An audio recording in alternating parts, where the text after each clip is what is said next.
Okay. So, good morning, good afternoon, everyone.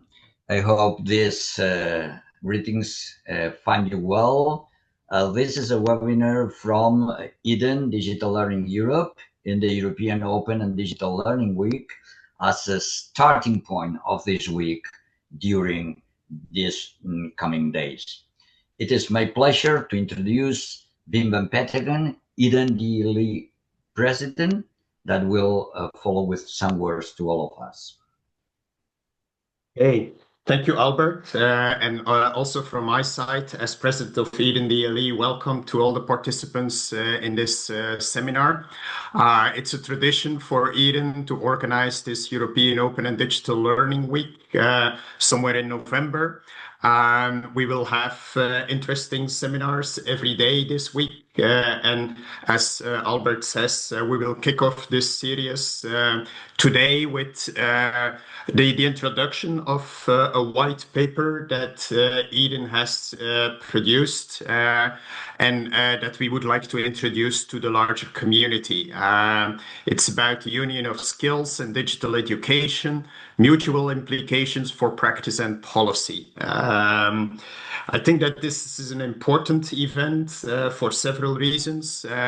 First of all, the topic itself, it's important for us citizens in Europe and beyond Europe in times like we are experiencing nowadays with all the geopolitical differences and difficulties. I think it's very important to think about skills and our skills, especially because the only resources we can rely on in these difficult times are our brains, our human brain cells.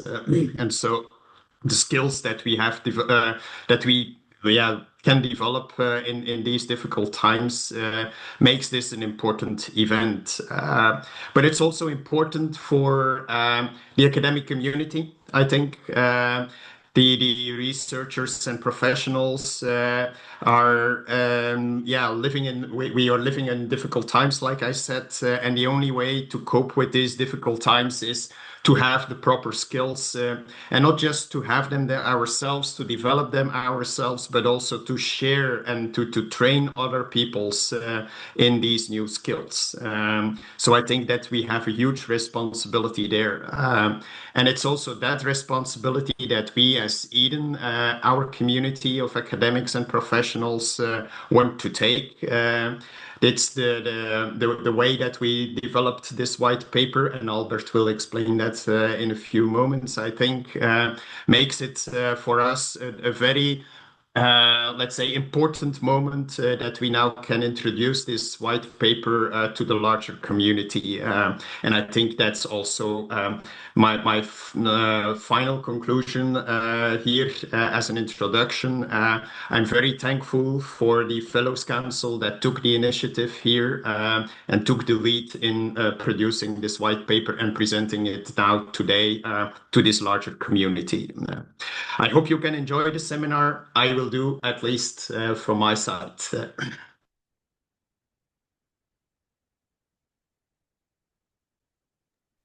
Thank you very much for the words of our president.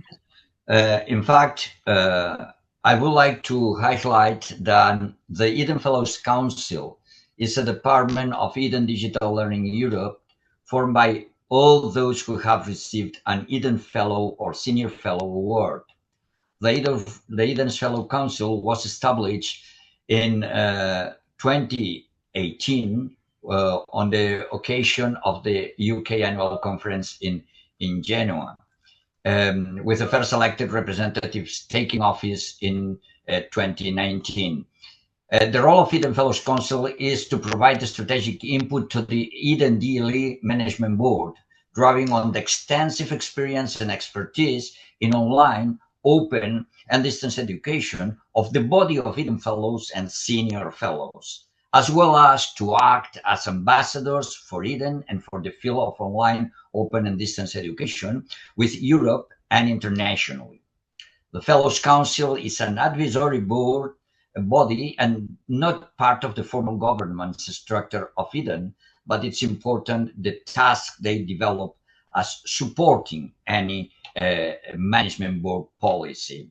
Currently, more than 125 academics and professionals have been awarded with this distinction. This shows the knowledge power that Eden has. The Eden Management Board commissioned the Fellows Council to prepare a white paper on a current topic highlighting the potential of digital education in our society. The Fellows Council Board decided to commission 3 fellows to elaborate this paper: Deborah Arnold, Sandra Kučina, and Willem van Valkenburg. Then, after the suggestions of the topic to be developed, the management board agreed on the topic that today is going to be presented to all of you. So today, 2 senior fellows, Deborah Arnold from Entity Data Digital Education Expert and former Eden Fellows Council Chair, and Sandra Kučina, Assistant Director at the University of Zagreb University Computing Center and former Eden Vice President, are going to introduce and explain what this paper challenges us and how we could manage these challenges. So welcome, Deborah and Sandra. I would like to give you the floor by the first question. Maybe you can tell us, why did you choose to focus on the Union of Skills Communications for the EODWL' white paper? Thank you very much, Albert. Can I just check that everybody can see my screen properly, that you see it as the full screen? We are looking at it, yes. Okay, great. Okay, so yes, at the time that we were starting to plan the white paper, this was at the same time that the Union of Skills Communication had just been published. And so that was why it was one of the proposals. Given the importance of this communication for shaping education and training policy over the coming years, it was absolutely natural that we should be looking at this very, very closely from the perspective of open and digital learning for our own practice, our own strategic directions, but also to see where digital education could contribute to achieving the goals. And so now, as the months have gone on, we know that the Union of Skills is much more than just a communication. It's now being framed as a flagship initiative of the European Commission, which means that this white paper that we're going to present to you today becomes even more relevant. And we hope that by this examination of the Union of Skills through a digital education lens, we will be able to see how the field of digital education, open education, distance learning can contribute to achieving these ambitious goals. So on the screen, we have the overarching aim of the Union of Skills. So to ensure that everyone in Europe is empowered to build solid skills foundations and engage in lifelong upskilling and reskilling. So there are many terms already that are familiar to us and that we mobilize the potential of digital education to reach. So more specifically, we have support for European education and training systems, supporting companies to be competitive, and making skills and qualifications transparent and trusted. And there are many initiatives as well within that sub-objective. So just as a reminder for those of you who may not be so familiar with the Union of Skills Communication, it's built around 4 strands or 4 pillars. The first one is building skills for quality lives and jobs, upskilling and reskilling for the digital and green transition. So the word digital here is explicit. The whole question of circulation of skills across the EU in support of competitiveness.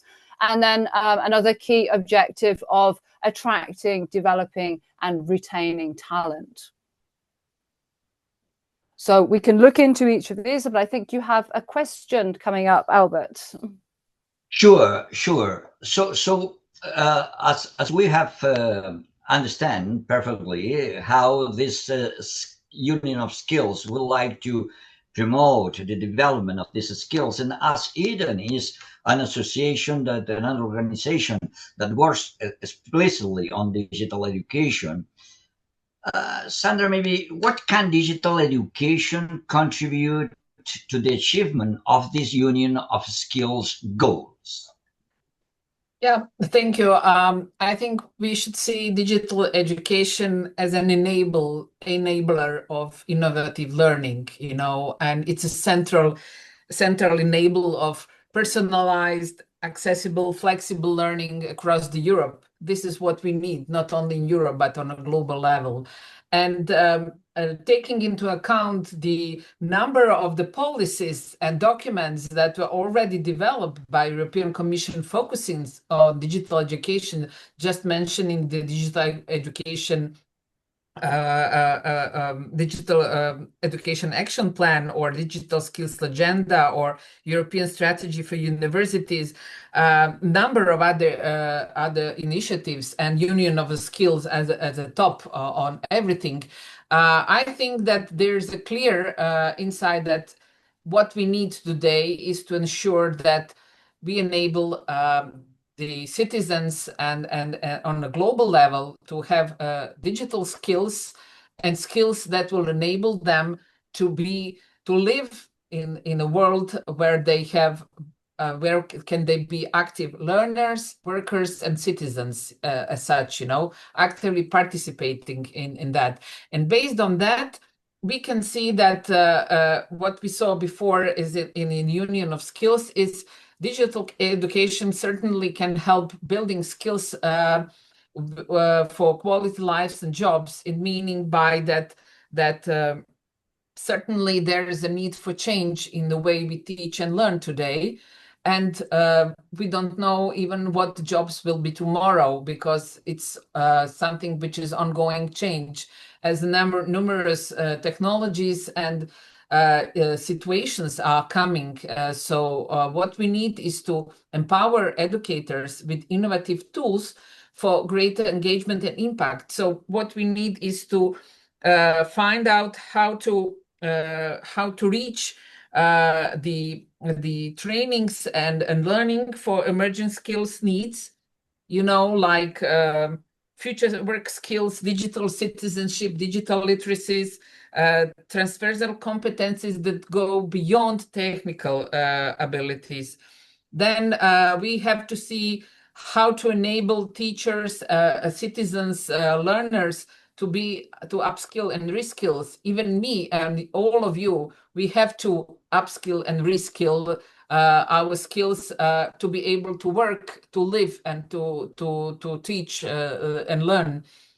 Something that was 5 years ago in one way learned, today we should unlearn that and relearn how to do some things. And that ability to unlearn and relearn is something, this is very important. What we also have to be focused is that today we need much more personalized, accessible, and flexible learning experience, because with numerous opportunities for learning and increased accessibility and all the things we are doing today in our lives, which are very, I would say, hectic in a way that number of information is available, number of opportunities available, different things completely are in minds of our children than in our minds. So we need to ensure that those who are learning have such learning experience that is prepared just for them, for their learning paths, which they need to come and to focus.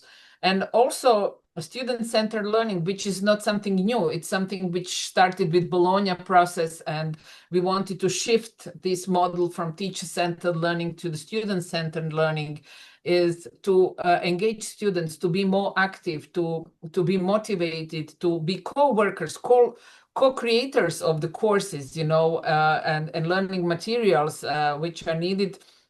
I think that is something that will enable the competitiveness further in their life to be much more employable, much more skilled and enabled to find the better works, the better learning environments and living environments for themselves.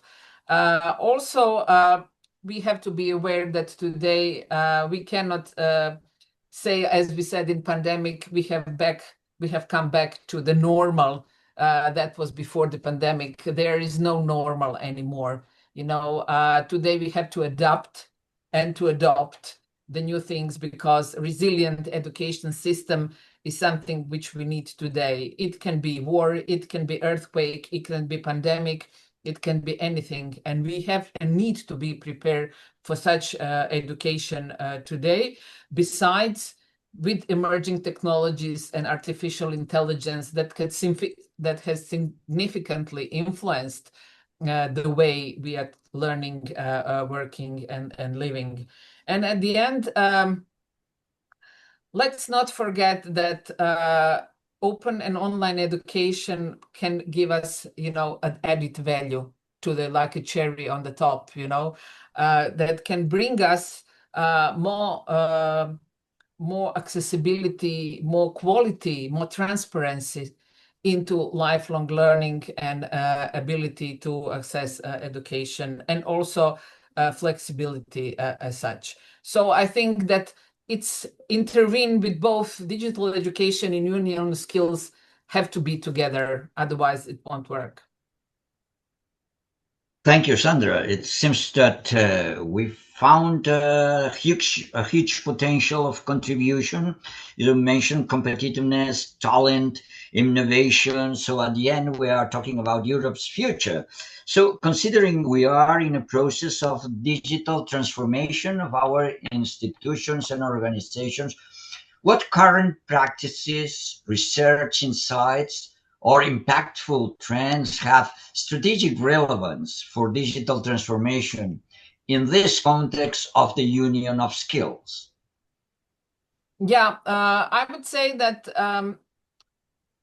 we at Eden have been following quite extensively what's going on, and we did the Eden Provision Survey at the Eden Fellows, because as the academics, as educators, as the teachers, we need to have this foresight, and we have to follow what's going on, and to see what's going to bring the future.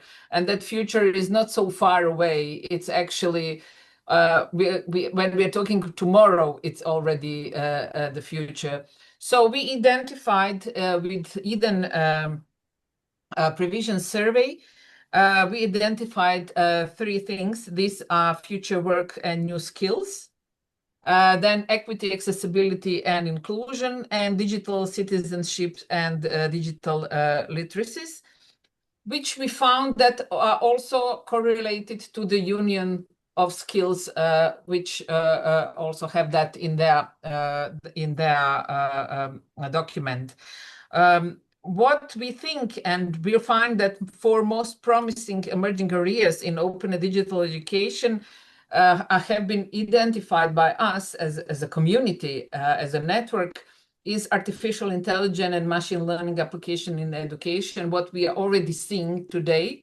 But we still have to find how to tackle the quality, ethical issues, accessibility to use all these tools, and how to find out, distinguish the proper information from hallucination and things like that.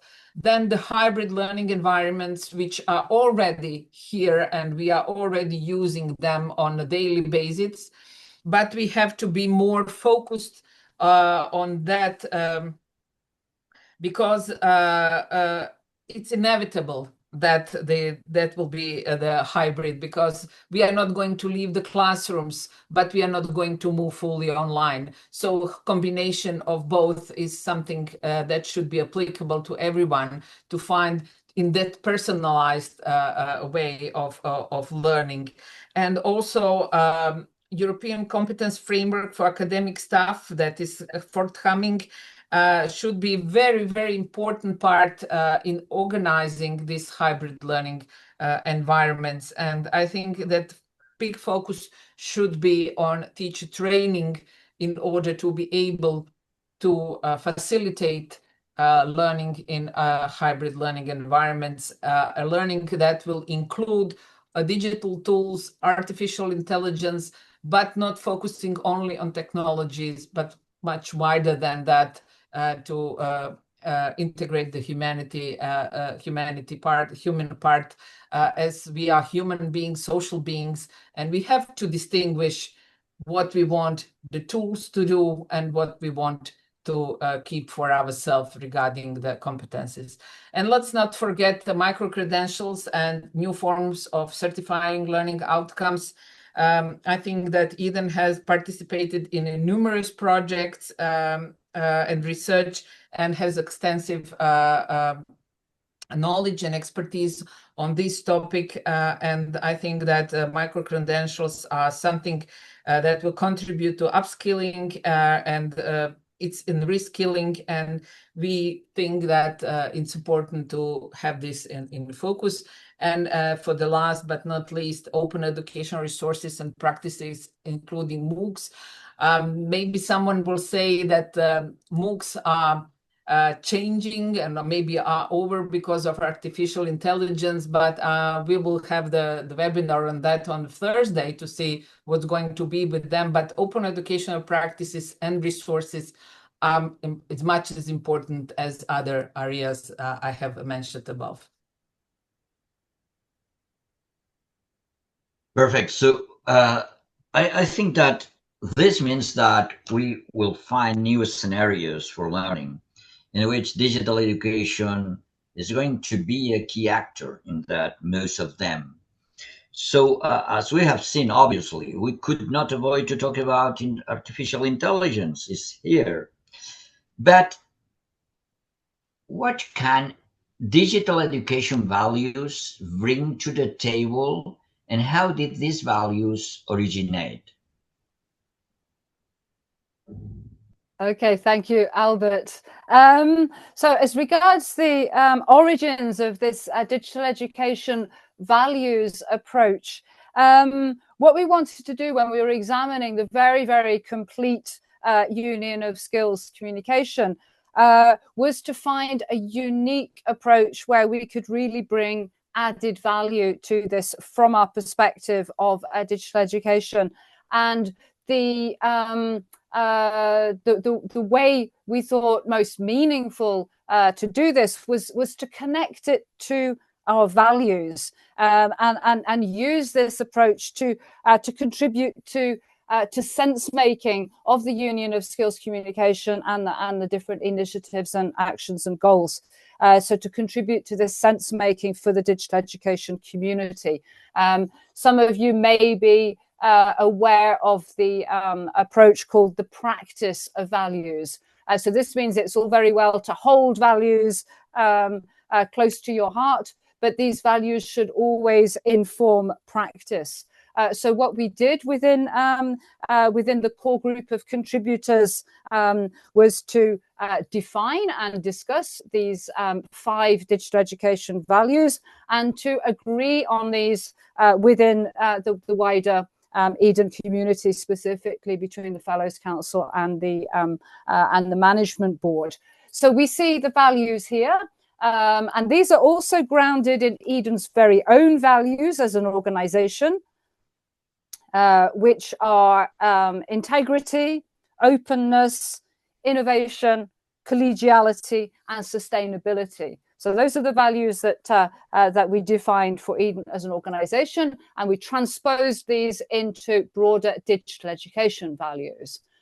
So there is a statement here that digital education should be accessible and inclusive. Sandra has already talked about these issues earlier when highlighting the contribution of digital education to the union of skills. Digital education should be fair and ethical. Again, when we were talking about generative artificial intelligence, these questions of equity and ethics are at the forefront. The third one, digital education should be future oriented. So this is again what Wim stressed at the in the introduction, that we do live in a volatile, uncertain, complex and ambiguous world. You may have heard the term VUCA before to describe this. And being future oriented, focusing on skills to help us face these challenges is another digital education value that we uphold. A further one, that digital education should be flexible and empowering. This links to the questions of lifelong learning. It links to the goal of upskilling as well, to empower people to develop the knowledge, skills and mindsets that they need to thrive in and contribute to society. And then the fifth goal, which is something that is extremely important in today's world of misinformation and disinformation, that digital education needs to be grounded in sound scientific principles, okay? And then in turn should contribute to advancing knowledge in the field. And this is all reflected in many of the activities that many of us in the community are involved in.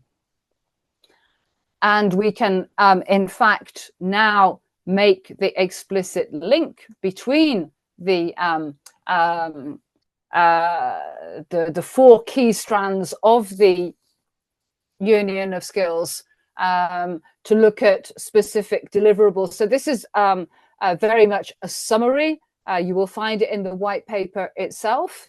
But for example, for the first value, digital education should be accessible and inclusive. We can see several of the activities and key deliverables that are put forward in the Union of Skills that contribute to this. So very much looking out for the 2030 roadmap on the future of digital skills and education, the principle of increasing accessibility, the expanded use of micro-credentials and digital credentials, the skills portability initiative, which you can read more about as well in the Union of Skills documentation, and then the contribution under Strand B, which is all about attracting talent, of the virtual study fairs to make European education opportunities more widely known internationally. Fair and ethical, we should find reference to this value again in the 2030 roadmap and also in the AI in Education and Training initiative.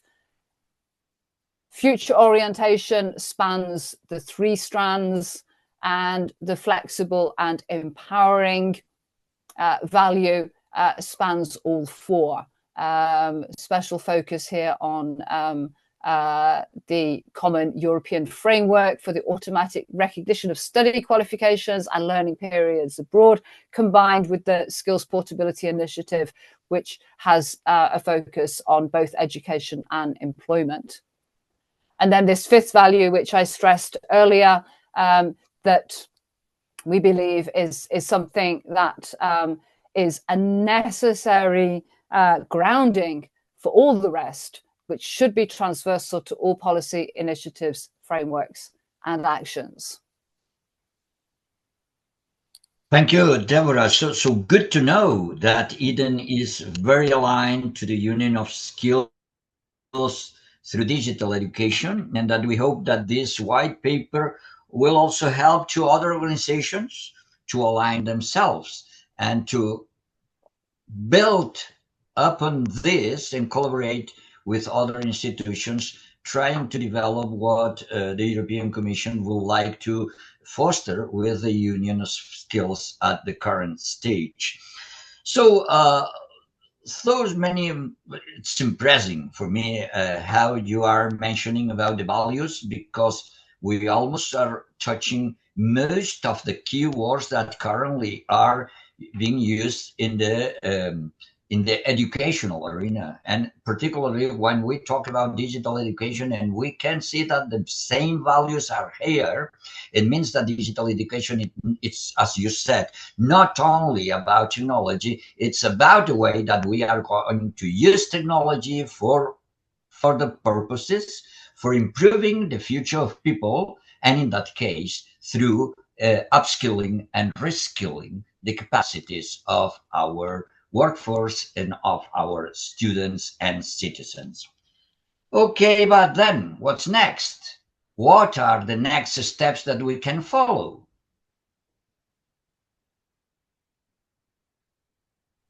Yeah,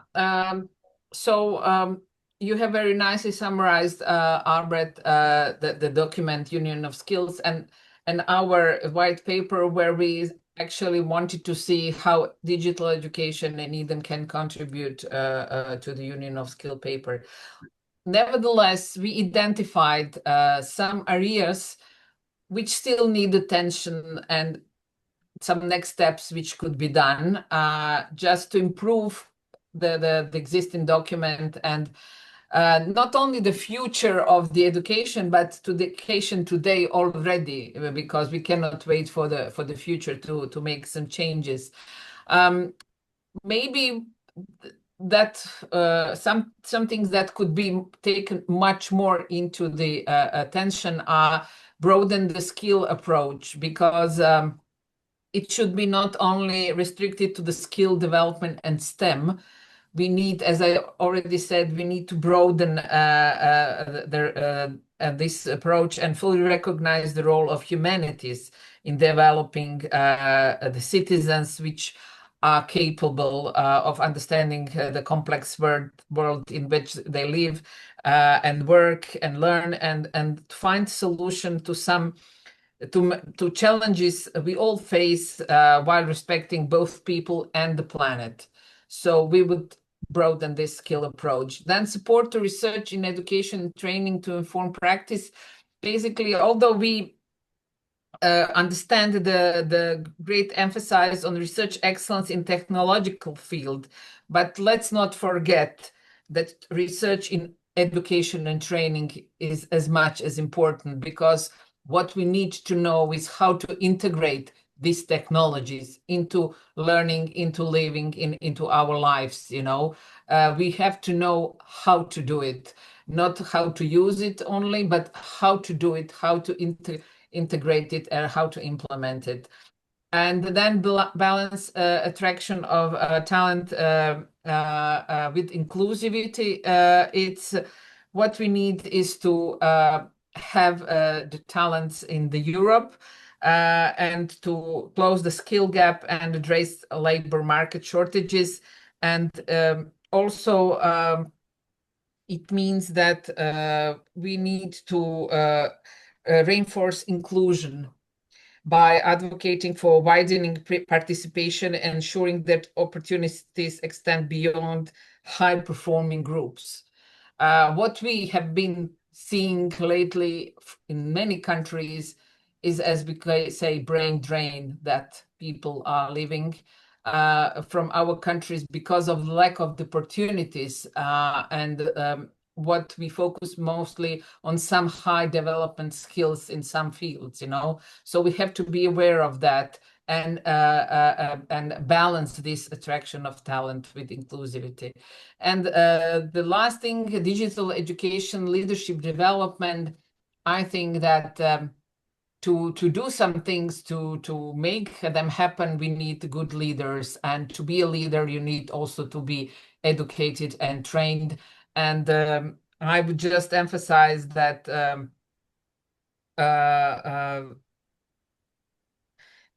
this is very important for successful implementation of Union of Skills initiative across educational sector.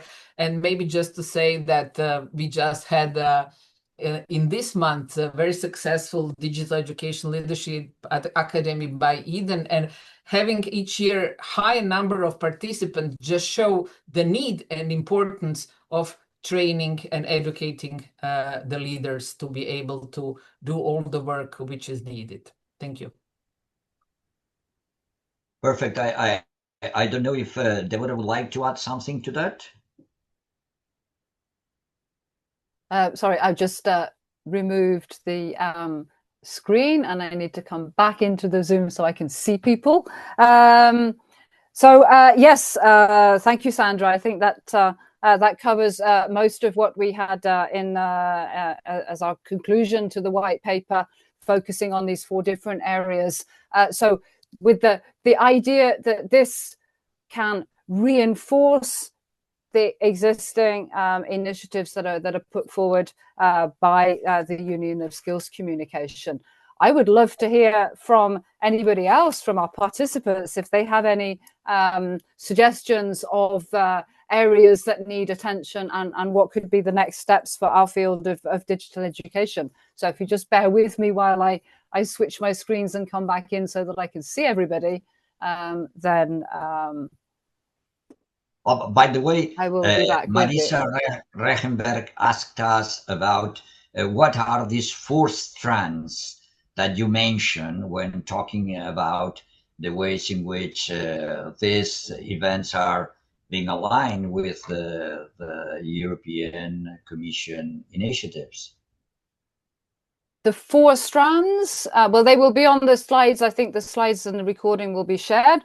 So the 4 strands are the 4 strands of the European Commission Union of Skills initiative. The first one is building skills for quality lives and jobs. The second one is upskilling and reskilling for the digital and green transition. The third one is circulating skills across the EU for competitiveness. And the fourth one is attracting, developing, and retaining talent for Europe's future. Perfect. If I just may to add something, you know, I think it's important to have this white paper, not just because we did it, but it's important to have it for policymakers, for all those involved in education, to see how to proceed, how to move on, what things to take, you know, as some kind of the guideline, you know, which is aligned with all the documents and policies European Commission is promoting and enabling us to have. It is important that we all think how we can contribute. I'm very happy that Eden has shown already as a community that is very connected, as we provide the platform, the network for collaboration. And if you just remember when we hit the COVID, you know, our strength was that we were community and we helped each other in that time. And now we saw the need to act again. And this white paper is just our answer to the present situation in education and all the challenges we are facing. So if we could contribute, if we could help, if we could do something more, we are here and open for all comments and questions, initiatives that coming from the community. But also we are here to help, to take some initiatives, to foster some actions in related to all things we have been talking about, and to identify some new. So I think that community as such is the most important thing in everything, and but joining the hands and force, you know, and the strength, and we can make some changes happen today. Fully agree with you, Sandra.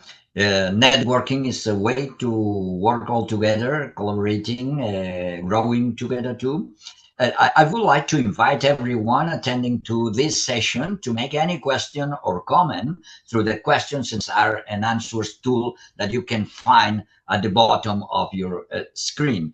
So please let us know what are your opinions, what are your questions, or what are your doubts, if any, and we will try to discuss during this session.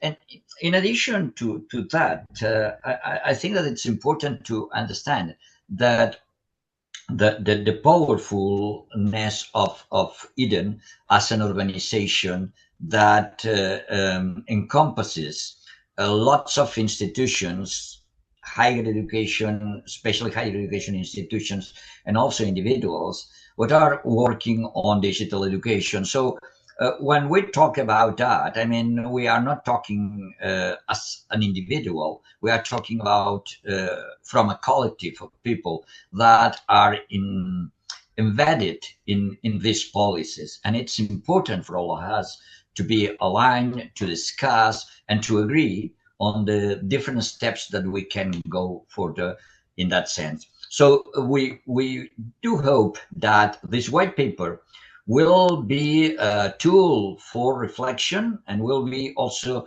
a tool for taking action later on, and to find other institutions and organizations that could work together in order to develop this idea of the union of skills around Europe. I would like also ask you a question about that, waiting for other questions from the audience, is that we always talk about upskilling, reskilling, but my question is, on what basis? So what are we going to upskill and reskill? What are the knowledge that people can have before reskilling and upskilling? Do they can they start reskilling from scratch? Should we have a kind of background in order to grow? What do you think about that? I know that this is not in the white paper, but I think it's a reflection that could help others.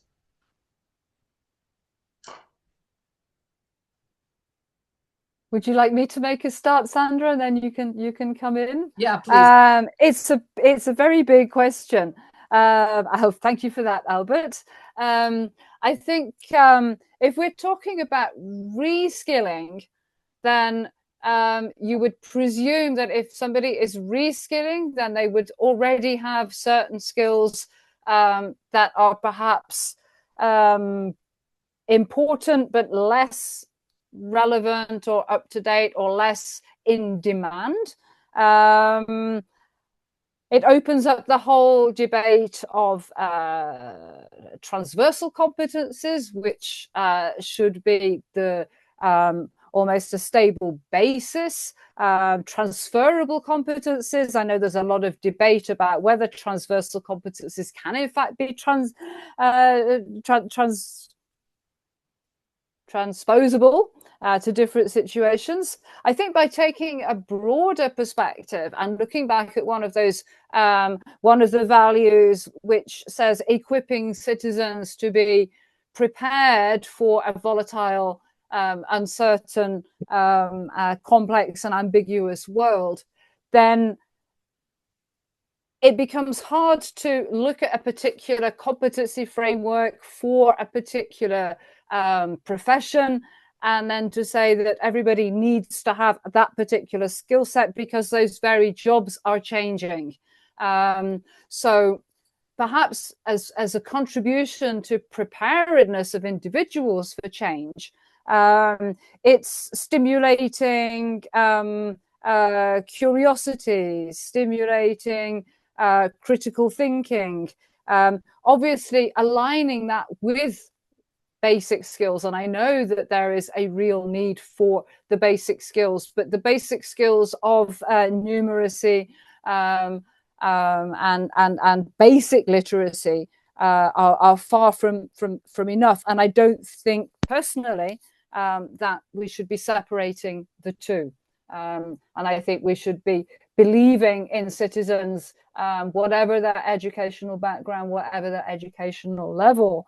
And this ties into the value of inclusivity. That, of course, we're going to need the highly technical, technological focus on research, but we also need to make sure that nobody is left behind. And I think that's inherent to the values behind the Union of Skills itself and to our digital education values.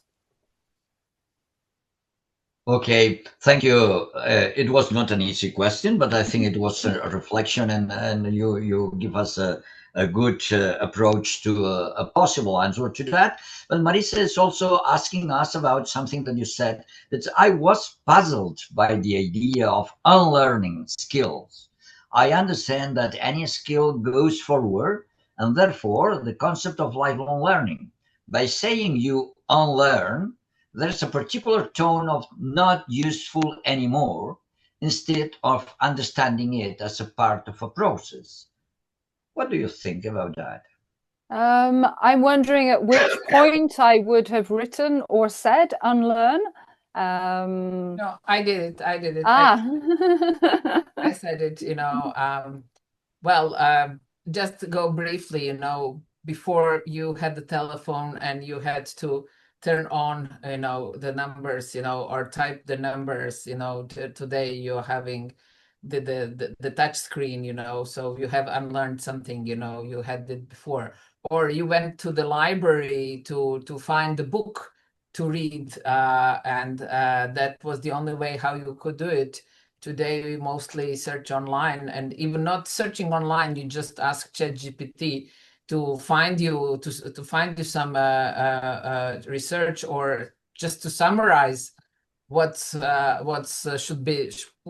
you should know about, I don't know, maybe about mushrooms, that are poisonous or something, So we are unlearning some things, how to do it, in order to relearn how to do some things. When I started to teach, I was teaching in the classroom, no computer, no nothing. I even had on folias where I wrote, to put on the screen for students. Today, I use the virtual learning environment to teach students, and I use numerous models how to engage them. Is it project-based learning, problem-based learning, flipped classroom? I don't know. Use numerous methods to do some things. I don't do written tests anymore in the classroom. I have found some new ways how to do these things. But I think that what we need to think about is, and regarding the skills and learning, is that you would see that during the COVID, we went to online, without any skills or just some skills. And we had to unlearn some things, and quickly relearn how to do some things differently in that way. And we gained new ways of teaching and learning has become much more accessible than before. And what I'm afraid a little bit is that today people do not go on the internet to find the information. They don't read books to find the information. They go to AI tools to find the information. And in that way, just asking the questions and getting the answer, they are losing creativity. They are losing ways how to find the information, how to make this information concise, how to reflect on information. They're just taking the product. And that is what we have to be, as educators, very much careful about, that we do not lose that part of the creativity with our learners, and to find maybe new methods and new ways how to organize learning, that is not only self-paced, but which is teacher-led, to be engaging and motivating for the students. There is another question that maybe you could try to answer shortly. Is what can be written in the policy documents that aim to upskill and reskill different target groups, for example, the workforce, when the labor market is changing so fast? Okay, thank you, Albert. When I saw that question, I quickly went to have a look at what the European Commission Union of Skills page says about that, because I think that is the key policy document with respect to upskilling and reskilling. Obviously, there are things that are ongoing now within the Commission and within the communities. Under upskilling and reskilling, we can see the Commission will propose to expand the use of micro-credentials as flexible learning solutions, reinforcing the Pact for Skills to help more workers gain new skills in strategic sectors. So I think we can expect to see more about that in the coming months. And to pilot a skills guarantee to offer workers at risk of unemployment the opportunity to gain new skills. And then we have the upcoming rollout of the EU skills academies to provide businesses with the skills needed for the green transition and the clean industrial deal. So I'm just reading from the European Commission Union of Skills website there, but just to explain in a little bit more detail how this is framed in Commission and European education, training and employment policy with this focus on skills. Now, you're muted, Albert.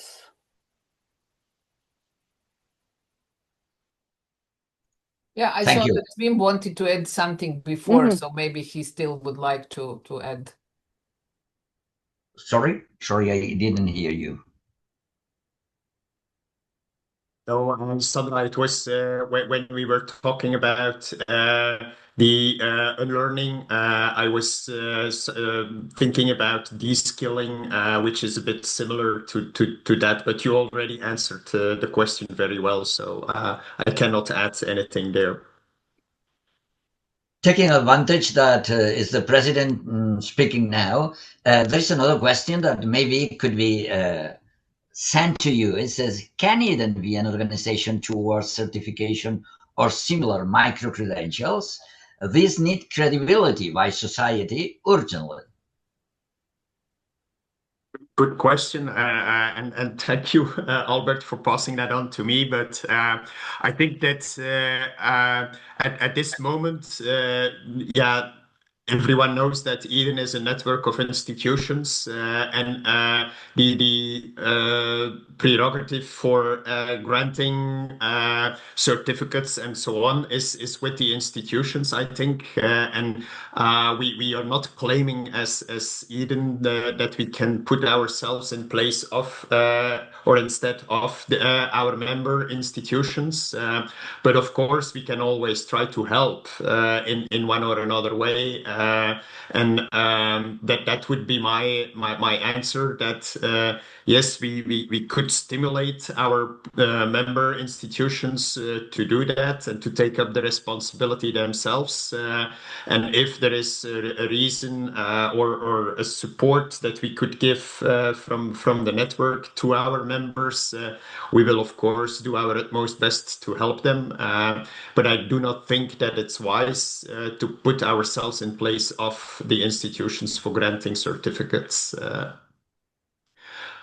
It could help in terms of setting up quality schemes, in trying to train people in proper assessment ways, and these kind of things. But I don't think that we should become a certification body ourselves. Okay, thank you so much. This is the last question here that he says, I was impressed by the idea of broadening the skills approach even in humanities. However, just wondering possible ways of broadening humanities skills. Any of you, please, being short.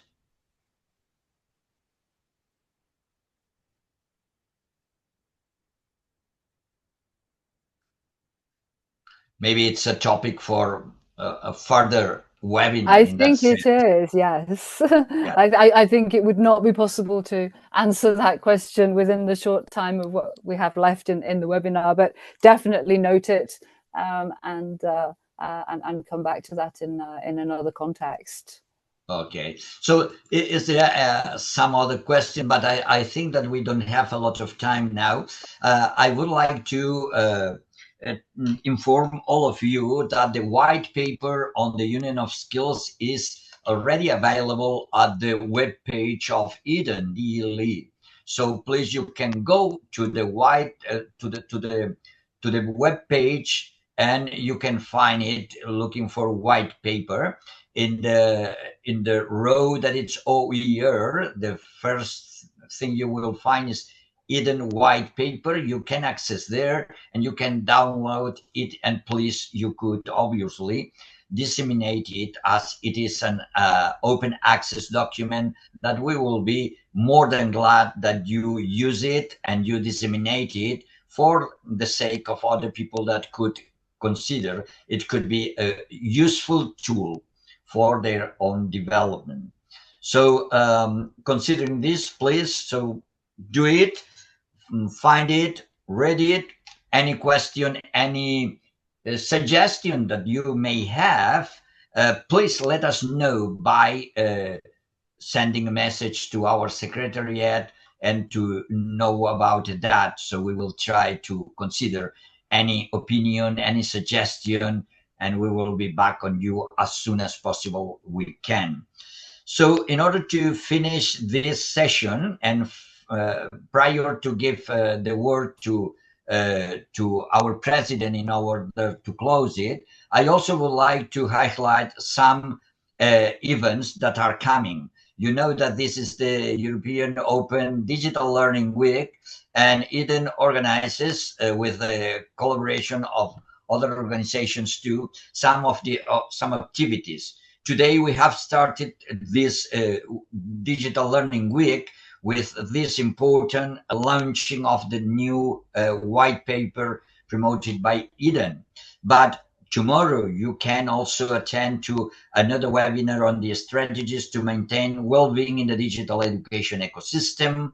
On Tuesday too, we have another one on Gen AI as an educational gatekeeper, balancing personalization and standardization in higher education. On Wednesday, we have another one on co-creating the future, human AI partnerships in curriculum design, teaching and learner support. On Thursday, we have another one on MOOCs in the era of AI. And on Friday, we will close the Open Digital Learning Week with a webinar entitled Bridging the AI Gap in Teacher Education, from Mapping Insights to Actionable Content Portfolios. So you are invited to register to any of these or all of them and participating in this European Open Distance Learning Week. In the same way, the Network for Academics and Professionals, that it's another department of EDEN, organizes a webinar on the next Wednesday at the same time as this, so at 1 p.m. Central European Time, on AI and teacher agency, maintaining human-centered pedagogy in automated classrooms. You can see here in the screen the moderator and the presenters. It would be a very interesting webinar that I'm sure that would be important for all of you, and you are kindly invited to attend and to register, obviously, too. You can do it by using the QR code that you can see in your screen, but even if you don't have it, you can go to the website, the EDEN website, and you can access from there. In the next slide, you can see the annual conference, 2026 EDEN Annual Conference, that will be held in Portugal between 14th and 16th of June. You are kindly invited to participate. There will be important, relevant keynotes. We also will hold a PhD symposium, as usual, with paper submissions, with EDEN ubiquity proceedings, and of course, networking and building friendship. That is one of the most important things that we organize in EDEN. We always say that EDEN is a very big family of people working together, and we would like to welcome you to our family too. So please take note of that. Very shortly, it will be open for registration. So you are, I repeat, kindly invited to come. And I think that is another final notice for people, I think. Yes. It's about our journal, the European Journal of Open Distance and E-Learning, EODWL'. You are also kindly invited to submit your paper to publish in this journal, a free and open journal. It's a call for papers have been opened, so you can identify it through the QR code, and you can know more about the journal also with the QR code that it's in your right side of the screen. Please, your papers will be welcome, absolutely welcome, and it will be glad to receive them. That's all for now. I will give the floor to our president. Wim, please, if you can close the session.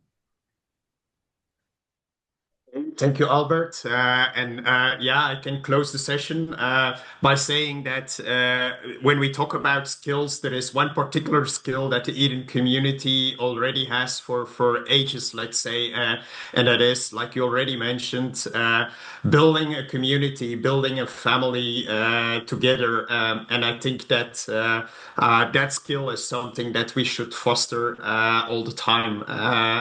Today, we did our best to introduce the white paper about skills, upskilling, and reskilling. But the main skill of building a community, that's in the heart of our organization. Let's keep that in mind. And thank you very much, everyone, for participating today. Looking forward to see you in the next coming webinars in the coming days this week or at any other event of Eden in the future. All the best, and thanks for the participants and also the contributors to this seminar. Bye, everyone. Thank you very much. Thank you. Bye-bye to everyone. Bye, everybody. Have a good week.